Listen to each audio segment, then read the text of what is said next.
radio station.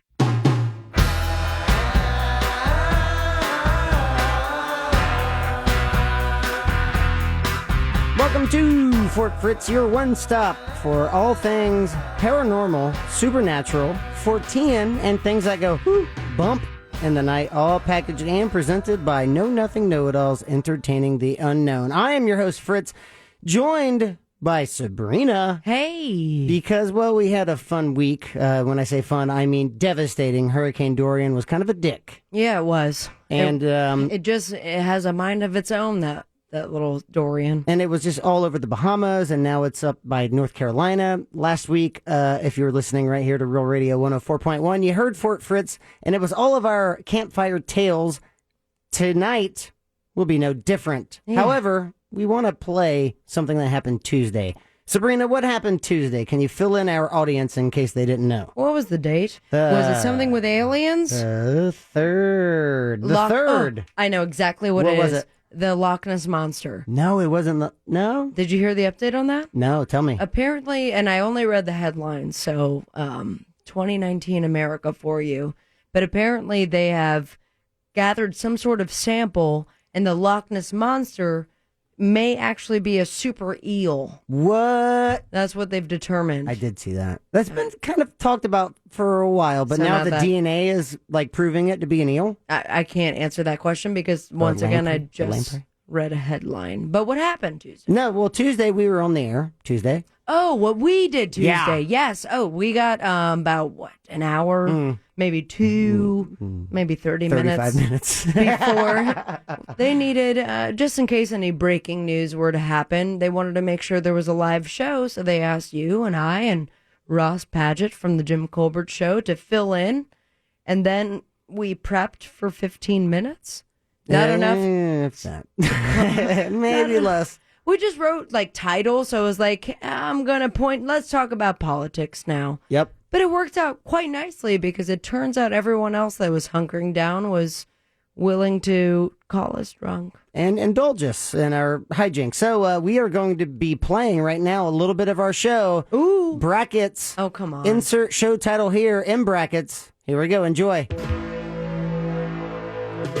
And if you want to hear the rest, just go to the iHeartRadio app, search Fort Fritz, or Sabrina, what's your podcast? The next episode. And then there you go. You can hear insert show title here. But right now, timely, I would say, we have Angela's story on the I-4 dead zone. The I-4 dead zone, Sabrina, I don't know if you're aware, but, well, back in the 1960s, Hurricane Donna kind of messed up Central Florida when construction on the I-4 corridor, as we know it now, happened.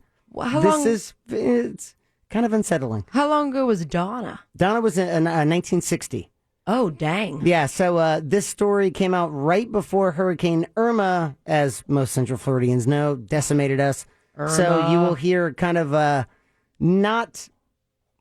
very poorly veiled Irma references. But here we go, Angela's story. If you want to hear this, download the iHeartRadio app, search Fort Fritz, FORTFRITZ, search Campfire Tales, or just type in the I-4 dead zone. I don't have any... Guys, do you know where we're at? No. We're in the dead zone. We're in the I-4 dead zone. The I-4 dead zone is a quarter-mile section on I-4 at the south end of the interstate bridge across the St. Johns River, said to be haunted and the site of up to 1,700 car crashes since the interstate opened in 1963. Holy shit! 1,700 car crashes? Most of these crashes being fatal. Most? And this is at St. John's and what? This is in Sanford. St. John's and I-4. Yeah, St. John's and I-4. The south end. Because honestly, I-4, most of it is north and south. Yeah. Can we be honest? Yeah, I know, yeah. Can we be honest about that? One of the first annoying things East, about I-4 west, that you yeah, realize is that, east-west doesn't mean anything that goes north and south. But why are these crashes fatal? Is it crappy design, or is it because the highway was built on a grave? Ooh. On the river? River grave. Right next to the river. Oh, no. The city of Sanford was established in 1877. Before it was known to have a quaint downtown area and rumors of Lady Gaga moving there. As every small town. As every, yes. Yeah, everyone. So before, It was known to have the quaint downtown. It was a small Roman Catholic colony called St. Joseph's, inhabited by European settlers, mostly consisting of Swedish and German immigrants. After the original inhabitants, the Mayaka Native American tribe, was killed off by war and disease. Ugh. Like all of America. Yeah, like all of America. Eventually. 1887, 10 years after the colony was established, a devastating fire broke out, which destroyed most of the settlement, which had become a big leader in the citrus industry. Shortly after the fire, a terrible epidemic of yellow fever took over the colony and wiped out an entire family of German immigrants. Ooh. These 4 deceased family members were buried in the woods north of the railroad in fear of the disease spreading further. Because the priests had also fallen to the disease, there was no one there to read them their last rites, and they were laid to rest without a ceremony, no family gatherings, and no absolution. These horrible events of St. Joseph's led to the fall of the colony, and shortly thereafter, the colony just ceased to exist. Almost 20 years later, when the colony site was absorbed by the Lake Monroe Township, a man named Albert Hawkins bought the land for farming. When the 4 graves were discovered, he created a little cemetery in respect for the dead and farmed around it. It looked like a little island in the middle of the field. A medium who lived in the community referred to it as the Field of Dead and warned people not to mess with the graves. So this guy bought the land, Right. realized there were graves there, built a little cemetery, and just farmed around it. Just try to respect it. Great fertilizer. totally. The best corn was right ever. around there. So when Albert Hawkins passed in 1939, his widow continued to own the land until 1960, when it was purchased by the state to build our favorite superhighway to Tampa. I-4. I-4 nightmare. So after the state bought the land, the state surveyors identified the graves, but did not remove them. Instead, they were just covered up with dirt to elevate the new highway. This was before Poltergeist came out, right? Yes. Okay. Wait. They just moved the headstones! 1960, yeah. Oof. So instead, they were covered with dirt, and at this time, Hurricane Donna had already passed over South Florida and was heading into the Gulf. But when the construction started over the graves, Donna made an eerie turn and headed straight into Central Florida. Timely story, Angela!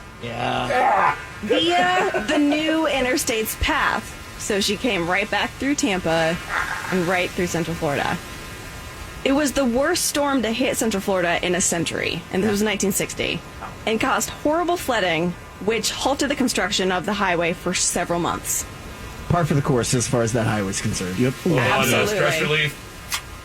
Does this explain the, when you're trying to get on 408 from I-4, they were just like, just put it together however you need to, whatever, make everyone who's going. There's only one lane. It's the right lane. It's the turn lane and the go forward lane. It's terrible. It's like a butterfly loop around. Like the civil engineer who designed it was also the co-designer of bumper pool tables. Yep. Yes. Yeah. He's like, just bounce one off that off the other. Yeah, it's good. And you're on I-4. East or west. You don't care. Boom, in the hole. You're good. You score. Awful. It is said that the eye of the storm of Hurricane Donna passed over the graves that midnight. Wow. And people in the area believe that the construction and disruption of the dead caused the storm to make that drastic turn, and the curse began. It was the beginning of the curse. The beginning of the curse. Oh, no. In 2004, when more work was being done on that section of the highway, Hurricane Charlie, nicknamed the I-4 Hurricane, also followed the same path as Hurricane Donna and passed right over the burial site and caused lots of destruction. Really? And here we are again in 2017 with lots of work being done on I-4, and we have Hurricane Irma at Category 5 looking like it could come straight for us. I now hold you personally responsible. Hey, Me? Yes, It's I'm a sorry. city I've got to plan. blame someone, and you're right there. The mayor or something. just because we're on the side of I-4 doesn't mean anything about the story she's telling. It's just, it happens to be apropos.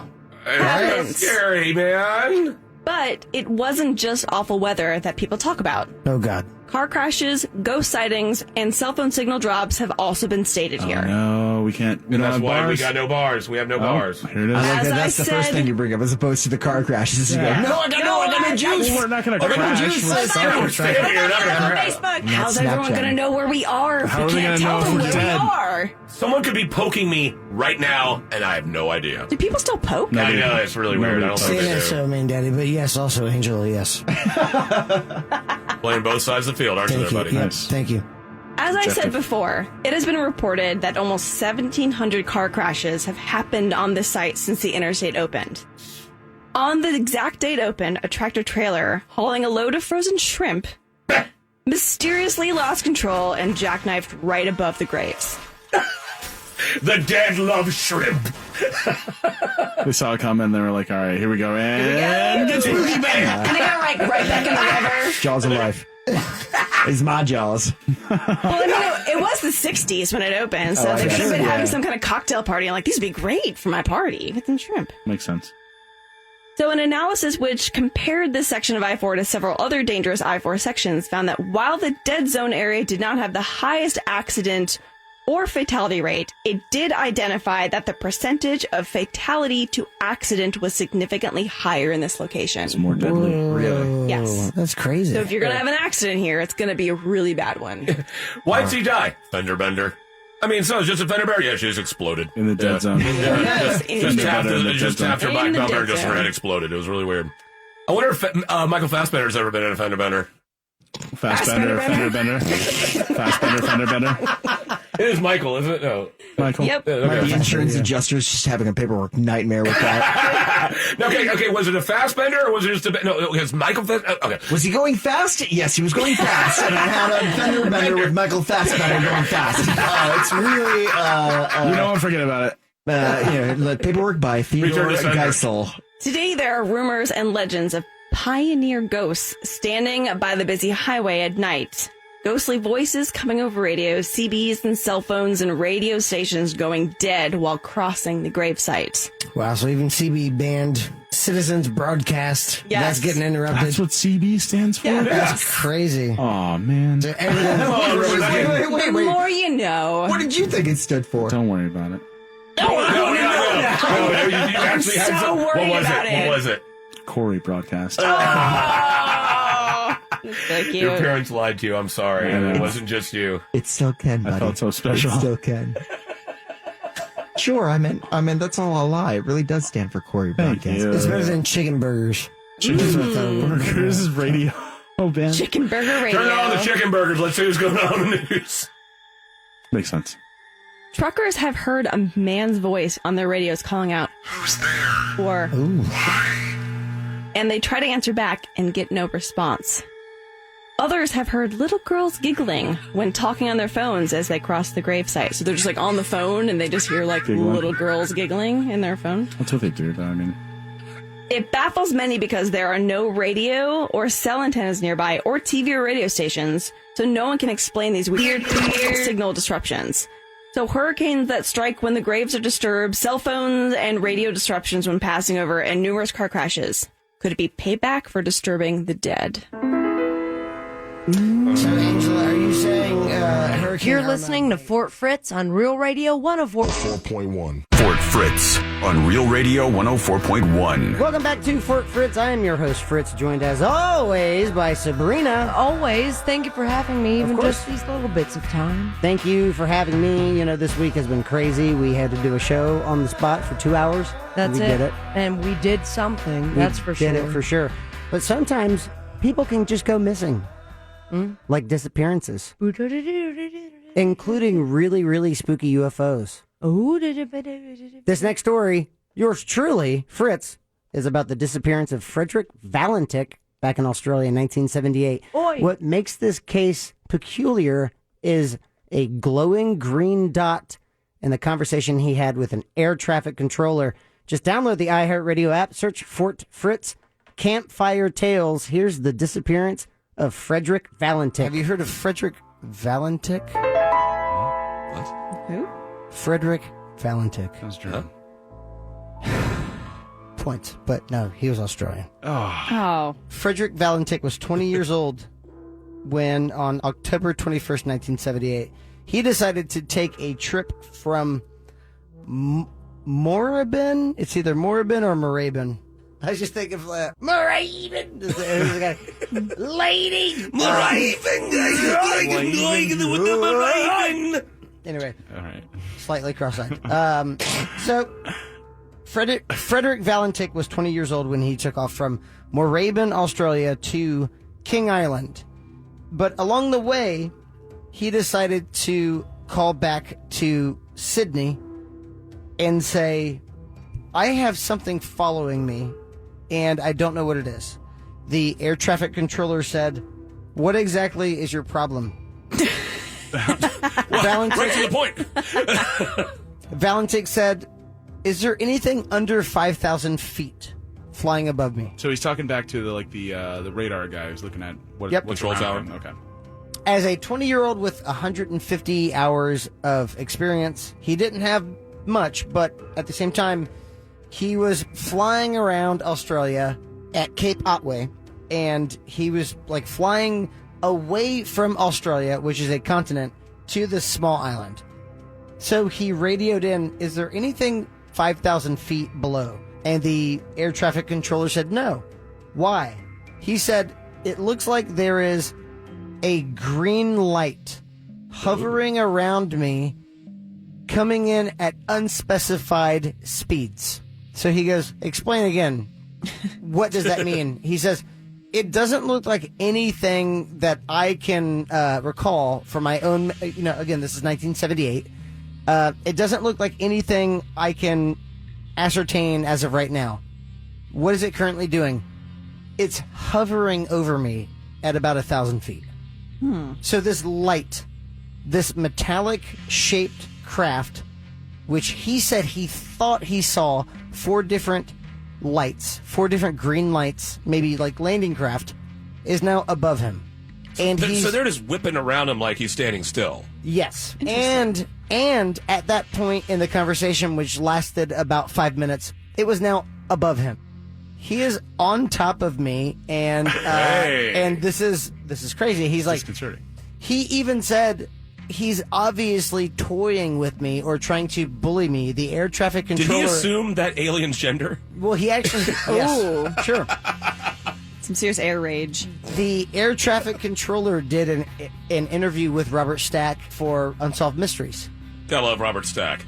So this was in 1978 when this incident happened. This was in the late 80s, mid to late 80s when this episode aired. He When was Robert in Stack ruled the world. the air traffic controller was in his 50s, but he said he seemed genuinely worried.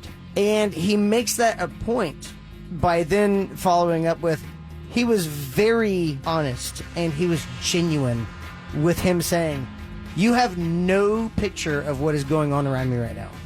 Here's where the story kind of takes a nosedive. Frederich Valentych was later kind of exposed by his father as a huge and avid UFO buff. Okay. He had 150 hours of flying experience, which is not that much. No. He was only 20, though, so I don't know how Australia kind of like regulates that license. They don't have laws You know what? in Australia. in the 70s was probably pretty wild. No, there's nothing but just lawlessness and You just and needed to chaos. make sure you had a kangaroo as your co-pilot. And they were Yeah. just Like, get up there, mate. he's 20 years old. We'll accept a wallaby. You just and got he's your like, roo? he's leaving the continent, and he's 20 years old with 150 flying hours. 150 Like, hours? It's not. It doesn't sound like a long time, but 150 hours flying a plane like meh, for 150 hours. Like that. Let me hear that again. That's oddly accurate. That's a 2-seater Cessna. And he had already been flying that day. In fact, he made what amounts to like 120-mile flight. And then when he landed at the airport, he did not give them his intention, which basically is a heads up, just like, what do you plan on doing? You landed at an airport. You obviously have a plane. Where are you going from here? He said, and then whatever happened, like nothing was really said about where he was going, but he... Kangaroo signed the flight order, and they were like, "It's gassed up. Go ahead. We can." I mean, he's boy's ready to go. He's ready to fly. They go, oh, he's in a pink budgie smuggler. That's cute. All right, Mr. Kangaroo co-pilot. And off he went. This week on Kangaroo Co-Pilot. So he takes off. They're like, okay, well, when you're in the air, you can figure that out. You know, like, Just figured out It's Australia again. Yeah, that's the thing. So Knock yourself out. Wing it. there are all of these unknowns. He was a 20-year-old pilot, and he's not saying anything to anyone. So they're like, oh, okay. And then it just happens to end the radio communication for about 17 seconds, a low, sick, scraping metallic sound. And the air traffic controller says, Roger, go again. And then the communication is lost. And that has not changed. Since 1978, Frederich Valentych has been missing at sea, flying to King Island. Things take a little turn because at the same time, Australia should have better radar access. So everyone kind of gets involved. No one saw. Every independent radar company did not see anything in the sky that day other than his plane and then a point of no contact where its assumed elevation hits 0. Then a couple of people started going to the cops. One of them was a couple in their early 20s. They've never been, because Australia, you had the story about the man on the beach. The Tamim Shud case we talked about. Tamim Shud. Right. They want to maintain the fidelity of the investigation, right? Exactly. So nothing has really been leaked to the public, but a couple came out in their mid to early 20s and said, we were actually watching that part of Australia, and my husband said, check this out. And we saw a green light hovering above. Unprompted. They said, it's about time we say this. What? We went to the cops, and that's exactly what they said. And it was flying and So hovering. was it public knowledge? Was it public knowledge that he admitted that he'd brought this whole UFO thingy? Everything that I'm saying was not broadcast to the public. Okay. Everything is just over the years. Saw. This is exactly what's happening. Another person at the time who requested anonymity said he set up his camera and just was taking just every 3 seconds, just, a couple of flashes. And in one of them was this strange metallic-looking ball in this vapor cloud. Frederich Valentych said, I don't know what it is, as it's flying all around him at incredible speeds. The air traffic controller said, can you identify? And because of transcripts, almost like sheet music, they will show when to inflect. And the air traffic controller was inflecting, meaning, what are you seeing? It was like interrogative. And everything Frederich Valentych was saying was declarative down. He said, it looks like it's metallic. It's in a cloud. I don't know what's going on. And the air traffic controller would say, okay, well, can you identify it? And he would say, after a 17-second silence, he said, it is not an aircraft. That was the last transmission. The photographer who had set up his long exposure that day caught a metallic aircraft in a vapor field, which is exactly what Valentych said was happening around him. He couldn't see. One plausible explanation, which just blows my mind, was that he was flying upside down in Australia and thought he saw himself in the reflection of the waves. Swamp gas. It's a total swamp gas explanation. Infamous Moravian swamp gas. That's just the Fata swampiest. Morgana. Oh, he saw a crazy sea. Yep. And so that doesn't make any sense. His dad then later said, well, he was an avid UFO believer and he believed in it. This case went nowhere from that point forward. The search was called off. But here's the thing. He tried out twice for the Australian Royal Air Force, and he was both times denied because of his infractions. So check this out. He flew into restricted airspace once. And again, he was 20 when he vanished. And then deliberately, I didn't know this was a crime, deliberately flew into a cloud twice. Did the cloud press charges or something? Like cloud violation? It's water vapor. I see a cloud. I got to take evasive maneuvers. I don't know what I'm going to do. Like, I got to not. If you're a pilot, you got to fly into a cloud at least. Whee! Do you have to make sure the Care Bears aren't in it before you kill them?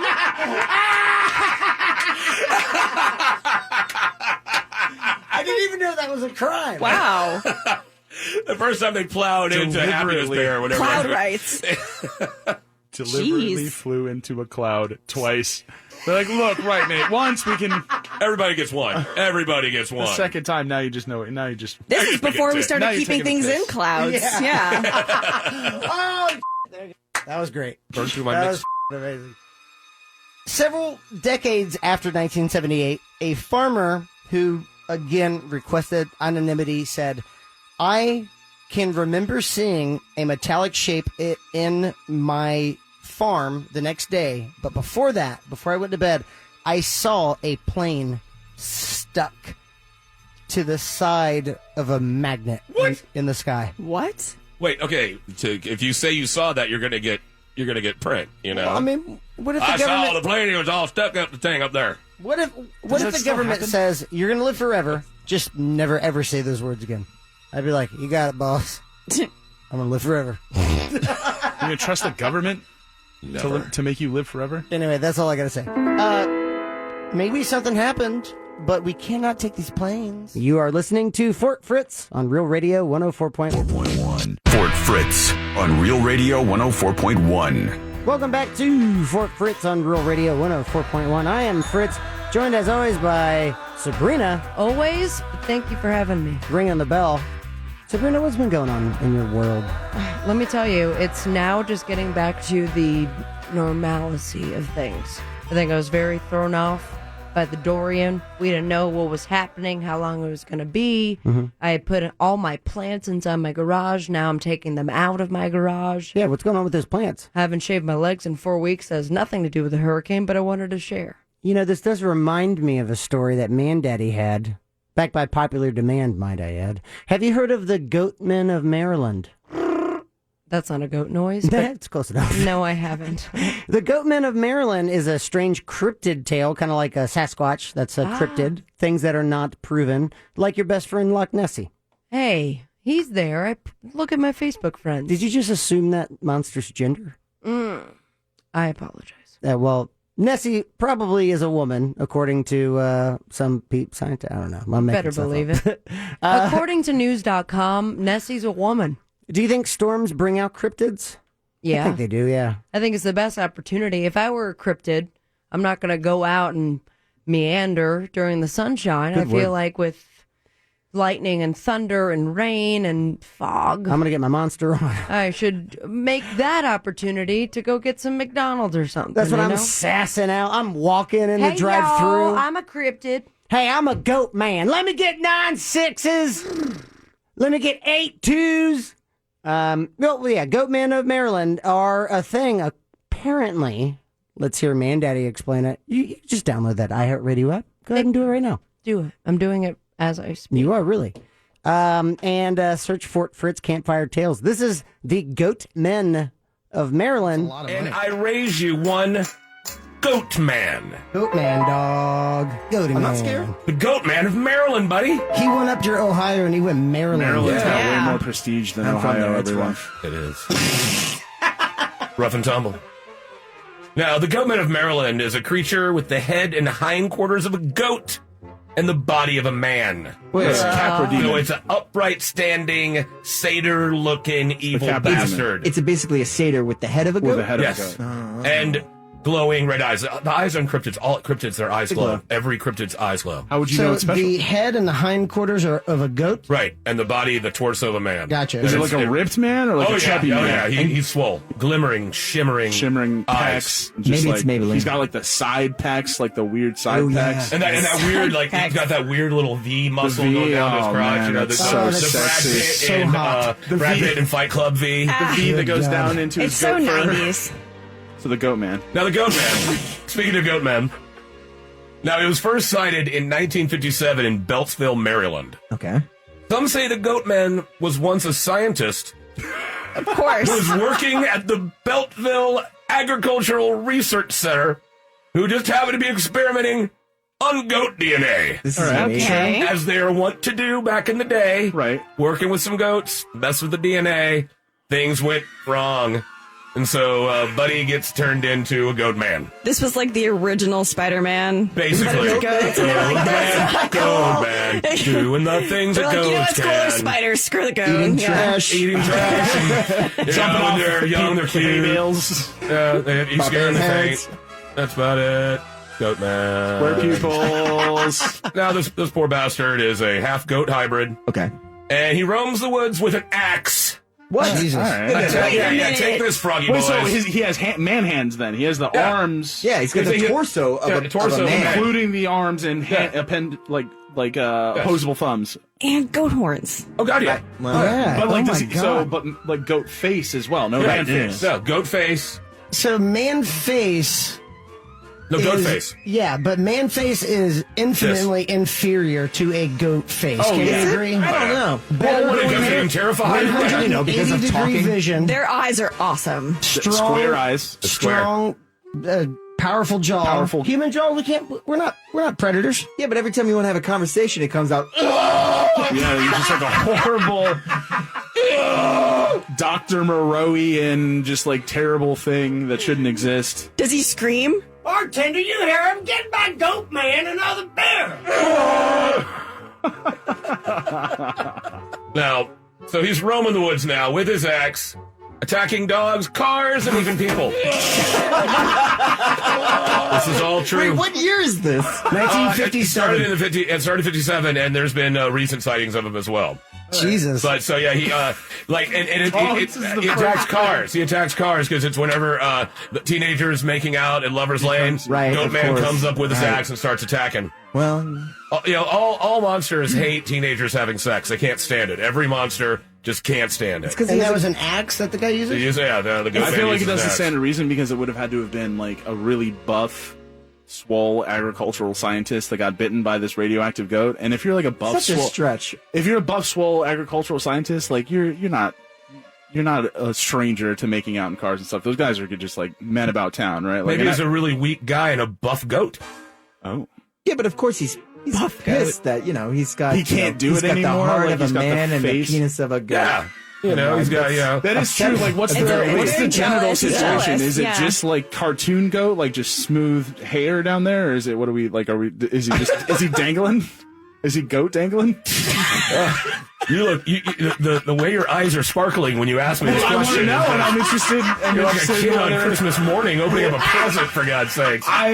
There's another story that says the Goatman is the result of man down on his luck making a deal with the devil himself. Oh. Something that I could see Mr. Nick Spry having to do because of his debt. Ooh. Just saying, we're in the right house to do it.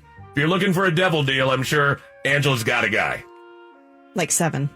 There you go. Seriously? There's 7 hells, right? Now, like I said, he's described as a goat-humanoid hybrid with matted, greasy fur on a human-like torso and an oddly shaped furry face featuring, as we said, huge horns and pointed ears. Now, he doesn't speak, but his roar is described as a scream only the devil himself could make. Now, he's been seen off and on since the initial sightings and has even popped up in Texas, Wisconsin, and Kentucky. Many animal deaths in the area have been attributed to the Goatman, and in 1962, 14 hikers were mysteriously killed, and the police never reported what caused their death, leading many to think that it was the Goatman. Of course, Goatman. So, you're a little goat, you're a little frog guy. You're listening to Real Radio 4.1. It's a bad idea to change the channel. Fort Fritz on Real Radio 104.1. Welcome back to Fort Fritz. This is the very, very last segment. I am Fritz, joined as always by co-host Sabrina. You've been relegated now to co-host. Always, I'm here, and thank you for having me. Sabrina, do you think you've died before? Oh, yes. Do you think you've lived before? 1,000%. I think that if I am guessing properly, an educated guess, a hypothesis, I've lived 3 past lives. Do you remember any of those? I think one of them, I was a man, not a high-powered one, but a man nonetheless. Which man is, am I right? Yes.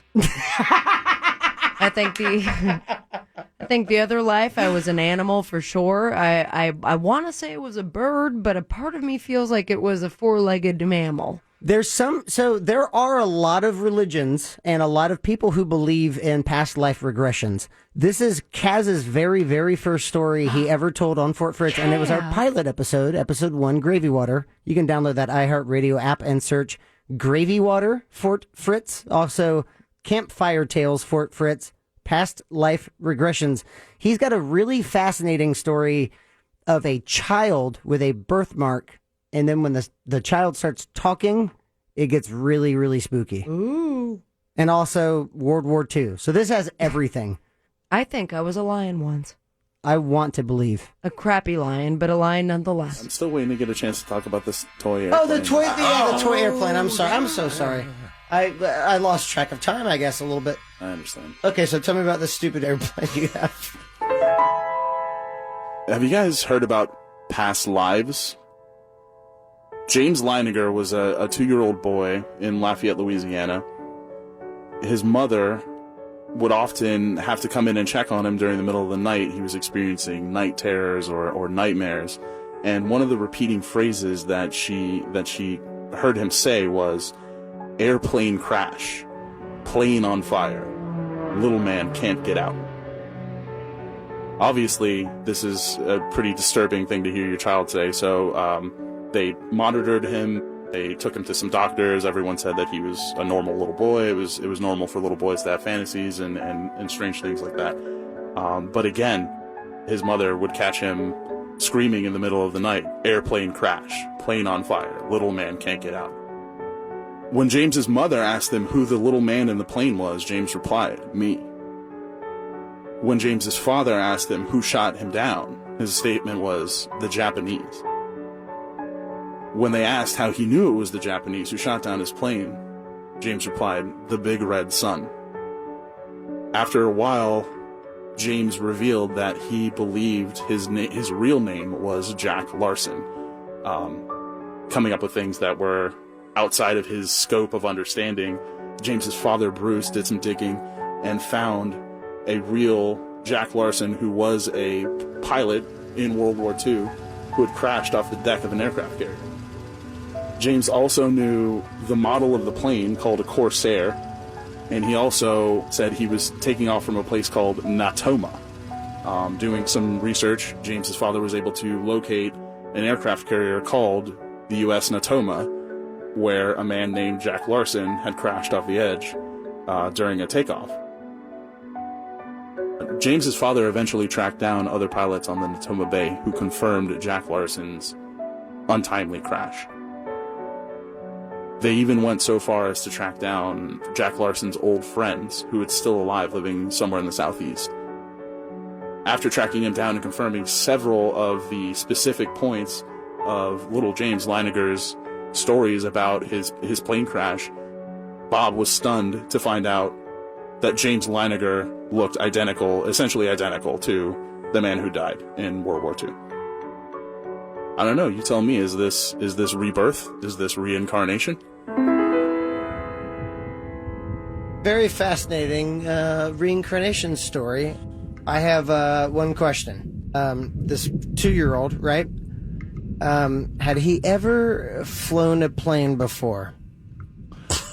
I think just in an amateur capacity. I don't believe he was an actual professional pilot. I think it was more of a hobby for him. Okay, that's my only question. Okay. I have a question. What was the a time basically between the death and the rebirth? How old was the kid what was the year when the kid was born, and what was the year when the original guy died? Yeah, that's a good question, because it's like, if it was a couple of years, you could almost make the case for an immediate rebirth if it was a violent death, or an immediate reincarnation. If it was an immediate reincarnation, that kid would be 70 years old. Well, yeah, but at the time, and let's say the crash was 45, he was maybe he was born in 98. 98. Wow, so that would have been years after the fact. Okay. 1998. Wow. That's because why I brought it up is because actually I went through a past life regression with a medium when I was in high school. And with a of course group of people. You did. I know.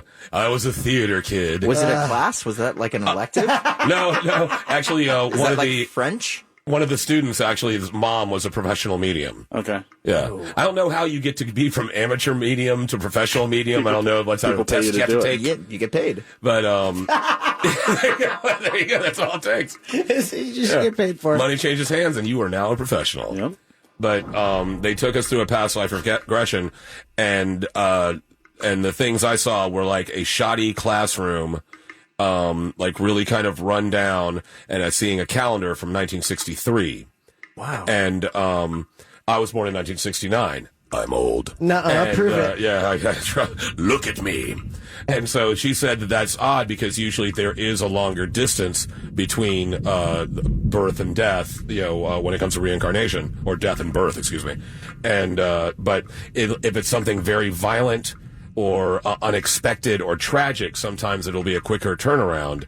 And I have this weird birthmark on the back of my head that only shows up occasionally. Like when I'm on stage, sometimes you can see it. And they say that birthmarks sometimes are wounds. That was something that I read as well. That in addition to that story, there's another one about a little British boy who believed he was a German Nazi pilot, and he kept talking about how he lost his leg in the crash, and on his leg he had a pretty noticeable birthmark on his right leg.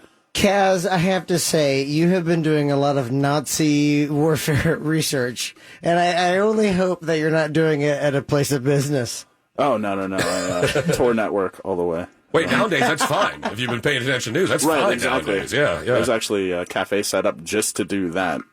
So, actually, I have a question. Amanda, you went through a regression. Did you feel like a different person? You have a clear memory of this? No, I completely remember what the classroom looked like. I remember it having slat windows with a few of them broken out. I remember seeing a lot of vegetation outside the room. It had green walls, dirty, old desks. So this is dilapidated classroom. Yeah, very dilapidated, and just remember looking around, feeling shock, and seeing a calendar.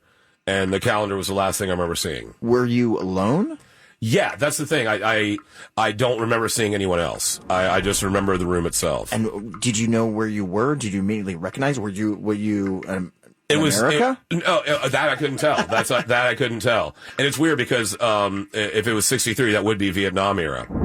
And so missionaries or things like that. Well, now, I mean, now we're just kind of jumping to conclusions, right? Like it could be anywhere. It could be in Cambodia. It can be in Russia or even Louisiana. Yeah. I mean, he's describing dilapidated schoolhouses. Yeah. I'm pretty sure I went to a couple of those. Yeah.